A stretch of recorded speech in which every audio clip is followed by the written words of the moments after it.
धृतराष्ट्र आंखों से ही नहीं मन और बुद्धि से भी अंधे थे। उन्होंने अपने जीवन में वैसे तो कई पाप किए थे, लेकिन यहाँ जानिए उनके द्वारा किए गए 5 पापों के बारे में। 1. गांधारी के साथ धोखा। भीष्म ने धृतराष्ट्र का विवाह गांधार की राजकुमारी गांधारी से कर दिया। गांधारी को जब यह पता चला कि मेरे पति अंधा है, तो उसने भी आंखों पर पट्टी बांध ली। गांधारी का विवाह धृतराष्ट्र से करने से पहले ज्योतिषियों ने सलाह दी कि गांधारी के पहले विवाह पर संकट है, अतः इसका पहला विवाह किसी और से कर दीजिए, फिर धृतराष्ट्र से करें। इसके लिए ज्योतिषियों के कहने पर गांधारी का विवाह एक बकरे से करवाया गया था। बाद में उस बकरे की बलि दे दी गई। कहा जाता है कि गांधारी को किसी प्रकार के प्रकोप से मुक्त करवाने के लिए ही ज्योतिषियों ने यह सुझाव दिया था। इस कारणवश गांधारी प्रतीक रूप में विधवा मान ली गईं और बाद में उनका विवाह धृतराष्ट्र से कर दिया गया। गांधारी एक विधवा थीं।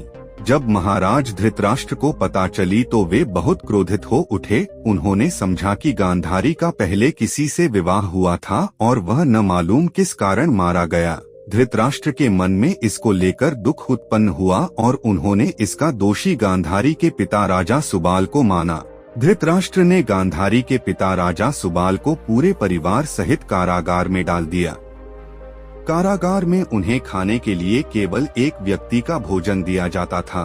केवल एक व्यक्ति के भोजन से भला सभी का पेट कैसे भरता?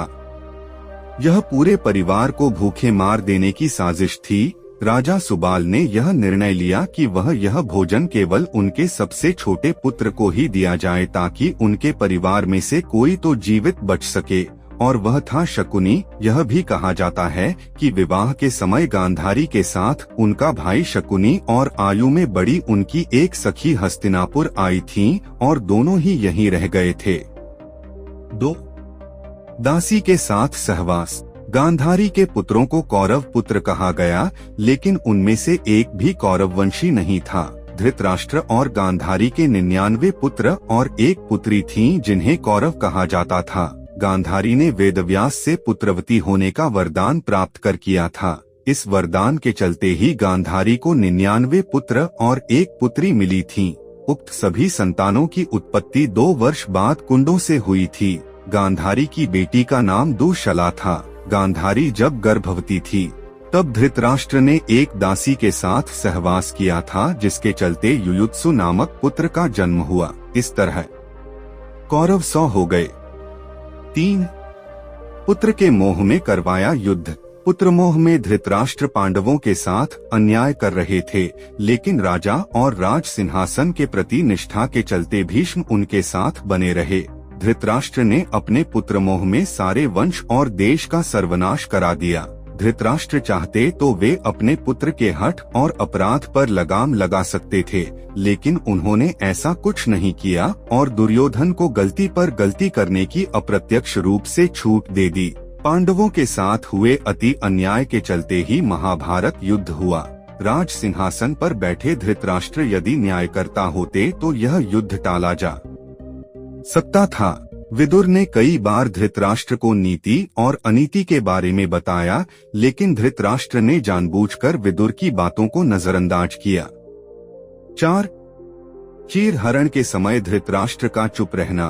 द्रौपदी के चीर हरण के समय भी भीष्म और धृतराष्ट्र चुप रहे और इसी के चलते भगवान कृष्ण को महाभारत युद्ध में कौरवों के खिलाफ खड़े होने का फैसला करना पड़ा। चीर हरण महाभारत की ऐसी घटना थी जिसके चलते पांडवों के मन में कौरवों के प्रति नफरत का भाव स्थायी हो गया।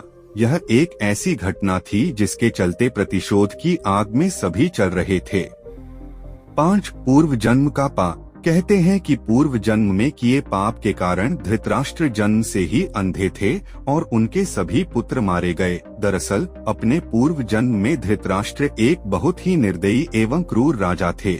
एक दिन जब वे अपने सैनिकों के साथ राज्य भ्रमण को निकले तो उनकी नजर एक तालाब में अपने बच्चों के साथ आराम करते हंस पर पड़ी। उन्होंने सैनिकों को तुरंत आदेश दिया कि उस हंस की आंखें निकाल ली जाए। सैनिकों ने राजा की आज्ञा का पालन किया। दर्द से बिलखते उस हंस की आंखों को निकालकर राजा अपने सैनिकों के साथ आगे बढ़ गया। उस हंस की असहनीय पीड़ा के कारण मृत्यु हो गई। इस घटना को देखकर उसके बच्चे भी मृत्यु को प्राप्त हो गए।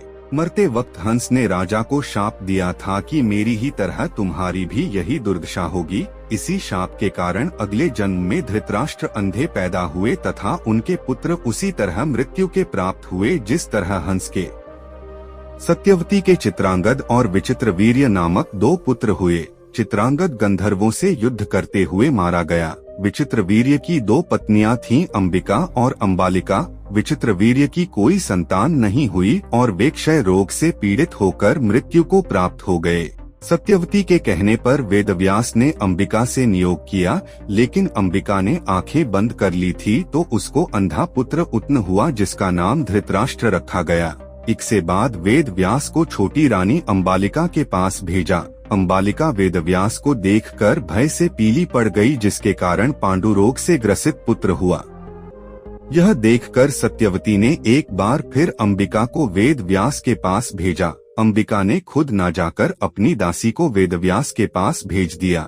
दासी ने आनंद पूर्वक वेदव्यास के साथ रमण किया, जिसके चलते दासी के गर्भ से धर्मात्मा विदुर का जन्म हुआ।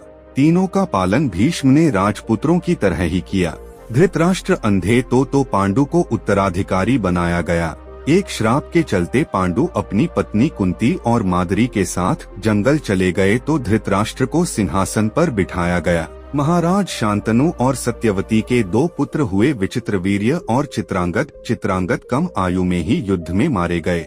इसके बाद भीष्म ने विचित्रवीर्य का विवाह काशी की राजकुमारी अंबिका और अंबालिका से करवाया। विवाह के कुछ समय बाद ही विचित्रवीर्य की भी बीमारी के कारण मृत्यु हो गई। अंबिका और अंबालिका संतानहीन ही थीं, तो सत्यवती के सामने यह संकट उत्पन्न हो गया कि कौरव वंश आगे कैसे बढ़ेगा। वंश को आगे बढ़ाने के लिए सत्यवती ने महर्षि वेदव्यास से उपाय पूछा। तब वेदव्यास से अपनी दिव्य शक्तियों से अंबिका और अंबालिका से संतानें उत्पन्न की थीं। अंबिका ने महर्षि के भय के कारण आंखें बंद कर ली थी, तो इसकी अंधी संतान के रूप में धृतराष्ट्र हुए। दूसरी राजकुमारी अंबालिका भी महर्षि से डर गई थी और उसका शरीर पीला पड़ गया था, तो इसकी संतान पांडु हुई। पांडु जन्म से ही कमजोर थे। दोनों राजकुमारियों के बाद एक दासी पर भी महर्षि वेदव्यास ने शक्तिपात किया था। उस दासी से संतान के रूप में महात्मा विदुर उत्पन्न हुए। एक श्राप के कारण धृतराष्ट्र जन्मे थे अंधे। धृतराष्ट्र अपने पिछले जन्म में एक बहुत दुष्ट राजा था। एक दिन उसने देखा कि नदी में एक हंस अपने बच्चों के साथ आराम से विचरण कर रहा है। उसने आदेश दिया कि उस हंस की आंख फोड़ दी जाए और उसके बच्चों को मार दिया जाए। इसी वजह से अगले जन्म में वह अंधा पैदा हुआ और उसके पुत्र भी उसी तरह मृत्यु को प्राप्त हुए जैसे उस हंस के। अंधे होने के कारण धृतराष्ट्र से पहले पांडु बने थे राजा। धृतराष्ट्र, पांडु और विदुर के पालन पोषण का भार भीष्म के ऊपर था। तीनों पुत्र बड़े हुए तो उन्हें विद्या अर्जित करने भेजा गया। धृतराष्ट्र बल विद्या में श्रेष्ठ हुए, पांडु धनुर्विद्या में और विदुर धर्म और नीति में पारंगत हो गए। तीनों पुत्र युवा हुए तो बड़े पुत्र धृतराष्ट्र को नहीं बल्कि पांडु को राजा बनाया गया। क्योंकि धृतराष्ट्र अंधे थे और विदुर दासी पुत्र थे, पांडु की मृत्यु के बाद धृतराष्ट्र को राजा बनाया गया। धृतराष्ट्र नहीं चाहते थे कि उनके बाद युधिष्ठिर राजा बने, बल्कि वे चाहते थे कि उनका पुत्र दुर्योधन राजा बने। इसी कारण वे लगातार पांडव पुत्रों की उपेक्षा करते रहे। गांधार की राजकुमारी से विवाह। भीष्म ने धृतराष्ट्र का विवाह गांधार की राजकुमारी गांधारी से कराया था। विवाह से पूर्व गांधारी को ये बात मालूम नहीं थी कि धृतराष्ट्र अंधे हैं। जब गांधारी को ये बात मालूम हुई तो उसने भी अपनी आंखों पर पट्टी बांध ली। अब पति और पत्नी दोनों अंधे के समान हो गए थे। धृतराष्ट्र और गांधारी के 100 पुत्र और एक पुत्री थी। दुर्योधन सबसे बड़ा और सबसे प्रिय पुत्र था। दुर्योधन के प्रति धृतराष्ट्र को अत्यधिक मोह था। इसी मोह के कारण दुर्योधन के गलत कार्यों पर भी वे मौन रहे। दुर्योधन की गलत इच्छाओं को पूरा करने के लिए भी हमेशा तैयार रहते थे। यही मोह पूरे वंश के नाश का कारण बना। धृतराष्ट्र ने मरवाया था गांधारी के परिवार को डोट। धृतराष्ट्र का विवाह गांधार देश की गांधारी के साथ हुआ था। गांधारी की कुंडली में दोष होने की वजह से एक साधु के कहे अनुसार उसका विवाह पहले एक बकरे के साथ किया गया था, बाद में उस बकरे की बलि दे दी गई थी। यह बात गांधारी के विवाह के समय छुपाई गई थी। जब धृतराष्ट्र को इस बात का पता चला तो उसने गांधार नरेश सुबाला और उसके 100 पुत्रों को कारावास में डाल दिया और काफी यातनाएं दी। एक एक करके सुबाला के सभी पुत्र मरने लगे। उन्हें खाने के लिए सिर्फ मुट्ठी भर चावल दिए जाते थे। सुबाला ने अपने सबसे छोटे बेटे शकुनी को प्रतिशोध के लिए तैयार किया। सब लोग अपने हिस्से के चावल शकुनी को देते थे ताकि वह जीवित रहकर कौरवों का नाश कर सके। मृत्यु से पहले सुबाला ने धृतराष्ट्र से शकुनी को छोड़ने की विनती की, जो धृतराष्ट्र ने मान ली। सुबाला ने शकुनी को अपनी रीढ़ की हड्डी का पासे बनाने के लिए कहा। वही पासे कौरव वंश के नाश का कारण बने। शकुनी ने हस्तिनापुर में सबका विश्वास जीता और 100 कौरवों का अभिभावक बना। उसने न केवल दुर्योधन को युधिष्ठिर के खिलाफ भड़काया बल्कि महाभारत के युद्ध का आधार भी बनाया। धृतराष्ट्र चले गए वन में। युद्ध के बाद धृतराष्ट्र और गांधारी पांडवों के साथ एक ही महल रहने लगे थे। भीम अक्सर धृतराष्ट्र से ऐसी बातें करते थे जो कि उन्हें पसंद नहीं थीं। भीम के ऐसे व्यवहार से धृतराष्ट्र बहुत दुखी रहने लगे थे। वे धीरे धीरे 2 दिन या 4 दिन में एक बार भोजन करने लगे। इस प्रकार 15 वर्ष निकल गए। फिर एक दिन धृतराष्ट्र के मन में वैराग्य का भाव जाग गया और वे गांधारी के साथ वन में चले गए।